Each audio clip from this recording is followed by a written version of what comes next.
ඉතින් උන අදත් හොල්මන් කතාවක් තමයි අරගෙන ආවේ. අද හොල්මන් කතා දෙකක් ගේන්න මං හිතුවා මොකද මේ දවස් ටිකේ මං ඔයගොල්ලෝ අමතක කරලා වගේ හිටපු හින්දා මට වැඩ වගේක් වැටුණා කියා ගන්න බැරුව ගියා. එතකොට රැට ওই පාටි වගේක් තිබ්බා.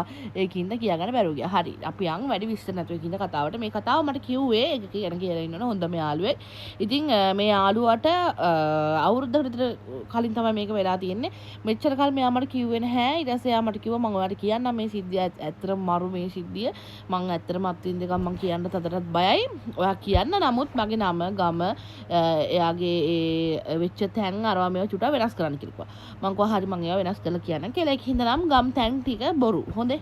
ඉතින් මේ ගෑන් ළමයා අවුරුදු 4කට විතර කලින් මට වඩා වැඩිමල් අවුරුදු 4කට විතර කලින් මැරි කරලා එයා රට ගියා. රට ගිහලා අවුරුදු 4කට විතර පස්සේ තමයි එයා ලංකාවට ආවේ. ඉතින් ලංකාවට ඇවිල්ලා දැන් අවුරුද්දක් විතර වෙනවා මේ කොහොම හරි මෙයාලා කට්ටියෙක් පාටි දාලා ඉතින් ලංකාවට ආපුවම කවුරුත් එහෙමනේ පාටි දාලා ඔහොම ඉඳලා තිනවා මේ දෙන්නට ආපු මුල මාසයක් විතර ඇතුළු ඇවිල්ලා ආපු මුල ඔය පාටි දාලා ඔය ගෙදර කට්ටියෙක් ඉඳලා මේ දෙන්නට හොය කියන්නේ මේ දෙන්නටම වෙලාවක් හම්බෙලාම නැහැ. මෙතන දවසක් තීරණය කරලා තිනවා අපි දෙන්න එහෙනම් යන් නිකන් පොඩි ට්‍රිප් එකක් වගේ යන් මීගොම් පැත්තට මීගොම් පැත්තේ ගිහිල්ලා ඉවර වෙලා අපි දෙන්න දවසක් ඉඳලා බ්‍රවුන්ස් බීච් එකේ ඉඳලා ඔහම යමු කියලා.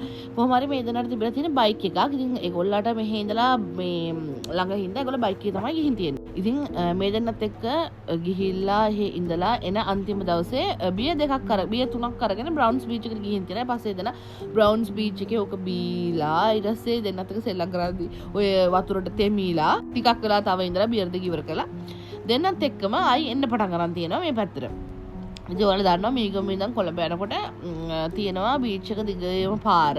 ඉතින් මේ දෙන්න ඇවිල්ලා තියෙනවා බීච් එක දිගේ තියෙන පාරෙන්. ඔය තියෙන තැනක මෙයාලා හැමදාම යන. ඒ කියන්නේ පොඩි කාලේ ඉඳන්ම යන පුරුදු වෙච්ච තැනක් තිබුණලු. ඉතින් මේ දෙන්න හිතනවා අනේ ඉතින් අතර කළා ටිකක් කළා කතා කරගෙන ඉඳලා යන්. තව බියර් එකකුත් තිබ්බ හින්දා එදෙන හිතාගත්තලු එහෙනම් මෙතනම බීලා යන් කියලා ගෙදර යන හින්දා. ඊට පස්සේ දෙන්නත් එක්කම කොහොම හරි එතන බීච් එකට ගිහිල්ලා ඉවරලා ඔතන ඉස්සර මේ දැන් නම් එතන එහෙම නෑ. ඉස්සර මේ ගොඩක් මාළු කරන කට්ටිය මේ බෝට්ටු දාන තැනක් තමයි එතන. ඉතින් මේ දෙන්නත් එක්ක මේ බෝට්ටු දාන තැනට ගිහලා බෝට්ටු තිබ්බලු. බෝට්ටුවක් උඩ ඉඳගෙන අර බියර් එක බීලා ඉවර වෙලා දෙන්නත් එක්ක කතා බහ කරගෙන පැය දෙකක් තුනක් ඔතන හිටියලු. ඒ ඉන්නකොට මේ දෙන්නත් එක්ක බෝට්ටුවක් උඩ නෙබි අර තියෙනවනේ බෝට්ටුවේ ඉස්සරහ ත්‍රිකෝණ කෑල්ල වගේ. ඔන්න ඔය ත්‍රිකෝණ කෑල්ලේ කෙල්ල මේ පැත්තේ කොල්ල මේ පැත්තේ ඉඳගෙන මේ හිටියලු ටිකක් වෙලා ගියහම පොඩ ඇල වුණාලු. ඇල වෙලා ඉන්නකොට දෙපැත්තෙම මෙහෙම ඇලවලා ඉන්නකොට ඔලු දෙක වදිනවලු උඩ බලන්න ඉඳලා තියෙන්නේ. ඊට පස්සේ ඔහොම ඉන්න ගමන් ඉන්නකොට නිකන් කෙල්ලට හැපිය වීගෙන එනකොට වගේම මෙන්න මෙයාගේ නම කියලා කතා කරනවා. අපි නිකන් ඒ කෙල්ලගේ නමට දාමු පවනි කියලා. පවනි පියුමි කියලා දාමු. බඩ පියුමි කියන වගේ ඇහුණලු. ඊට පස්සේ මෙයා කෙලින්ම මේ හස්බන්ඩ් දිහා හොම් බැලුවලු. හස්බන්ඩ් සාමාන්‍ය නම කියලා යට කතා කරන්නේ නැහැලු. ඉතින් මෙයා බැලුවලු මේ හස්බන්ඩ් නම කියලා කතා කරන්නේ නැහැ මේ කියලා එයා දන්නවනේ. ඊට පස්සේ මෙයා බලපුවම මෙයා තරහෙන් වගේ බැලුවත් ඇයි නම කිව්වේ කියලා. බලනකොට එයා උඩ බලාගෙන S2 අරගෙන මේ තරු බල ඉන්නලු. දැන් තරු බල ඔය හිරු කර තමයි ඉඳලා තියෙන්නේ. ඊට පස්සේ කොහොම හරි මේ කෙල්ල හිතලා තියෙනවා නිකම් දැන් මේ බියරුත් බීලා වෙරිත් වගේනේ. ඒක හින්දා වෙන්නේ නැති මට ඕවා හෙන්නේ නැත්තේ. එimhe කියලා කෙල්ල අමතක කරලා දාලා එයත් ඔලුව තියාගෙන ආයි ඉන්නකොට විනාඩි 20කට විතර පස්සේ උන්න ආයි එයාගේ නම කිව්වලු. නෑ යාට තේරෙනවලු මේ හස්බන්ඩ් නෙමෙයි මගේ නම කිව්වේ. මොකක් හරි දෙයක් මෙතන තියෙනවද දන්නේ නැහැ කියලා. ඊට පස්සේ එයා හිමීට බයෙන් නැගිට්ටලු. බයෙන් නැගිටලා මේ පැත්තයි ඔහොම බැලුවලු. කිසිම දෙයක් නැහැලු. කවුරුත් නැහැලු. හඳ එළියට හොඳටම පේනවලු. මූදේවත් කවුරුත් නැහැලු. ඔය බෝට්ටු ටික තියෙනවලු. මේ එහෙම අවුලක් නම් පේන්නේ නැහැලු. මෙයා හිතාගත්තලු අනේ මගේ ඔළුවෙන් එහෙන දෙයක් වෙන්නේ නැති ඕක මේ හැමෝම නම කියලා කතා කරනවානේ. ඕක ඔළුවේ ඔහොම තැම්පත් වෙලා තියෙන නිකන් ඇහෙනවාද? ඔය සාමාන්‍යයෙන් මටත් සමහරක් වෙලාවල් වලට උදේට අම්මා හැරවන්නේ නැහැ මාව. නමුත් ඉස්කෝලේ යන කාලේ හැරවන්නේ මල්කී කියන කෑ ගහලා.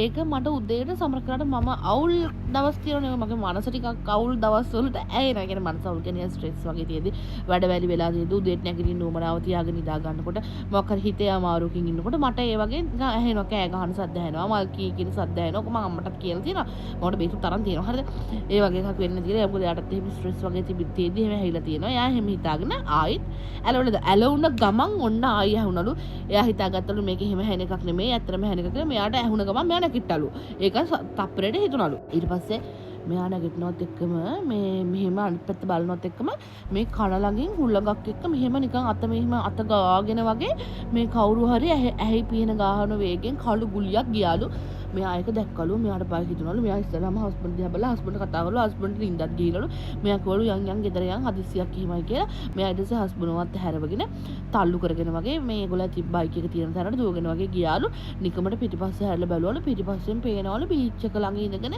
එක්කෙනෙක් නිකන් මෙහෙම අත දික් කරගෙන ඉන්න කියාගෙන වගේ අත දික් කරගෙන උඩට කරගෙන මේ කළු බීච් එකේ කවුරු හිටන්න කෙනෙක් බලාගෙන ඉන්නවා මෙයා දැක්කලු. ඒ කියන්නේ කළුවටලු පේන්නේ අත නිකන් මෙහෙම කරගෙන ඉන්නවලු පේන්නේ. ඊට පස්සේ මෙයා කොහොම හරි පැත්තවත් බලලා නැහැ.